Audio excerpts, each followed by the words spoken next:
Hey, my little bows.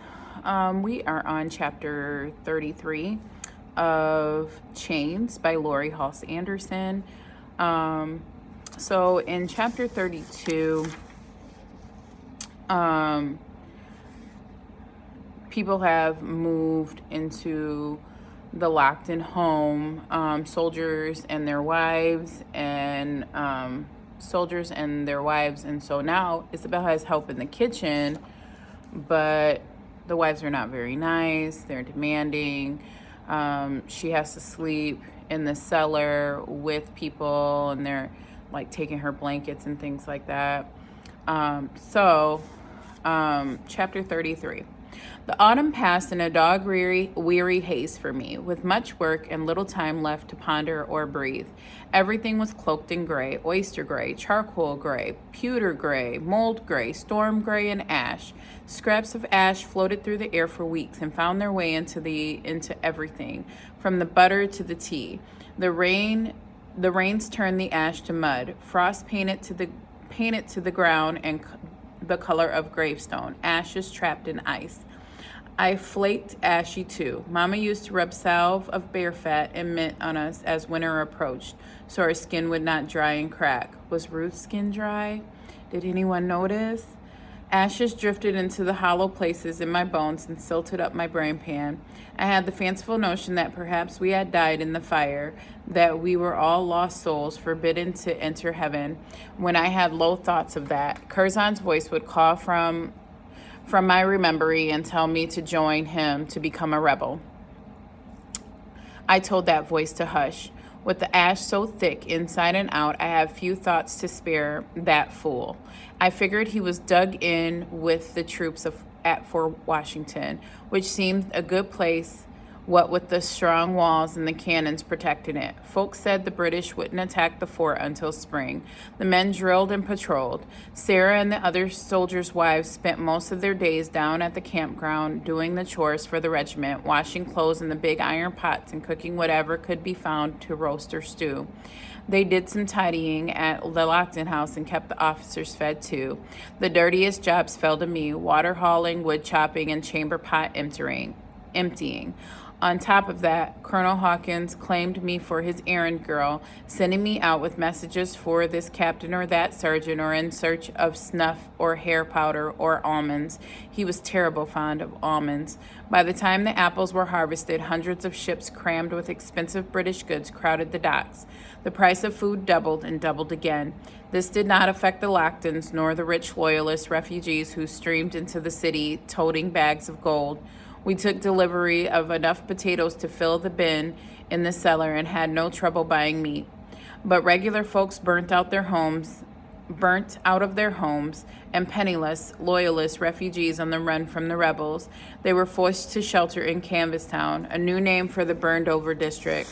They used tent canvas to make huts against the standing chimneys and half-crumbled brick walls. They ate beans and rice when they were lucky and begged on the streets when they were not. One day I noticed that the plants grown from mama seeds had been killed by the frost, and stalks dead on the ground with shriveled paper leaves. A lump of mud stuck in my throat. I had forgotten to care for them. I collected the few seeds left from the flower heads and wrapped them in a scrap of cloth that laid under the loose board in the pantry, where I had hidden my sliver of lead from the king's statue. As the weather turned colder, Lady Seymour's mind cleared and her body strengthened. She would walk with help and move the crippled arm some, but her mouth still dragged at the corner and her speech was hard to follow. Madame was not entirely pleased that her husband's aunt was mending. I heard her grumble to Lockton that the old biddy would never die just to spite us. The month or so after the fire, I was setting down a clean pitcher of water in Lady Seymour's bedchamber whilst Madame read the newspaper aloud to her.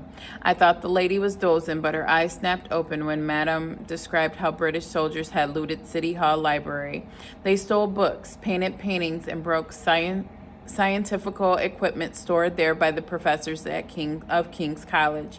Lady Seymour made Madam repeat the entire story, then demanded pen and ink and paper, fighting her way out of the blankets with her good arm.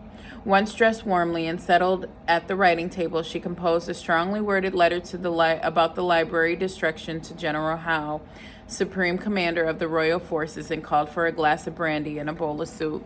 After that, it fell to me to walk with Lady Seymour along Wall Street on days when the sun was strong. She hired 3 seamstresses to sew her a new wardrobe and included a heavy skirt and thick woolen cloak for me in the order. I protested that I could not pay for the clothes, but Lady Seymour pointed to the portrait of the yellow-haired man, her husband, on the mantel, and his letters stacked next to it. "Will not discuss payment again," she said slowly. "Thank you, ma'am," I said. So when Isabel saved her from the fire, the pictures and the letters that she saved for her was of her of Lady Seymour's dead husband. So I think she feels like she owes, not only did Isabel save her life, but she saved a lot of her memories too for her. So we're on page 203, we're on the middle of the page. After the pigs had been slaughtered and fresh pork was for sale at the market, another wave of British officers moved in and set up their camp beds in the second floor drawing room. The long dining room was covered end to end with maps. The men would stand over them, chins in their hands, trying to figure out how to finish off the rebels. They were now scheming to finish the war in time for the new year. Battles and skirmishes were fought on the north part of New York Island, though the city was safe. Whilst they plotted Washington's downfall, I dozed in a chair in the hallway in case they needed victuals or a bottle of port. Sleep was a rare and precious thing to me in those days. The next day I was yawning hard as I trudged up to the tea water pump. The November wind carried the promise of snow, and I was glad for the new cloak Lady Seymour had given me. Soon I would need rags to wrap around my hands. My muddled head did not register the great hullabaloo at first, but then my ears awoke. Folks were shouting and hurrying toward Greenwich Road, where it dumped out into the Commons. I was not sure what the race was for, but I lifted my skirts and joined along with it. "They got 'em!" cheered a red-faced man, throwing both his arms into the air. "They got 'em all!" By the time I made it to the Commons, I had to fight my way to the front of the cheering mob. The end of Greenwich Road was lined with British soldiers, relaxed and laughing as their prisoners, captured American soldiers, walked 3 in a row between their enemies through the doors of Bridewell Prison. "Was there a battle?" I asked a servant girl next to me. "Up the fort," she answered. Them Hessians killed lots. Blood was running like water, they say. They fired them cannons from the ships, blew arms and legs everywhere, heads too. I nodded, unable to think what I should say. A chant started in the crowd, and singing. I did not join in, nor did I throw clods of mud as many did, including the bloodthirsty girl next to me. The rebels kept coming in, row after filthy row, most of their heads down, some limping with a crutch or with an arm in a sling. Their uniforms were torn and tattered. A few walked barefooted over the icy cobblestones, flinching when hit square with mud or a rock. They carried neither flag nor weapons. Their breath billowed like they were hard-ridden horses. It hung around their heads like smoke. He was toward the end of the line, with the other enlisted slaves, his head bent forward, his face invisible. A bloody bandage was tied above his right knee, and it looked painful to step with his right foot. The only way I knew him was that, nearer brown than red now, with a rip through the brim and the ring in his ear. The guards shoved the last of the prisoners, including the boy with the red-brown hat, through the doors of the prison and closed them with a loud metal clang.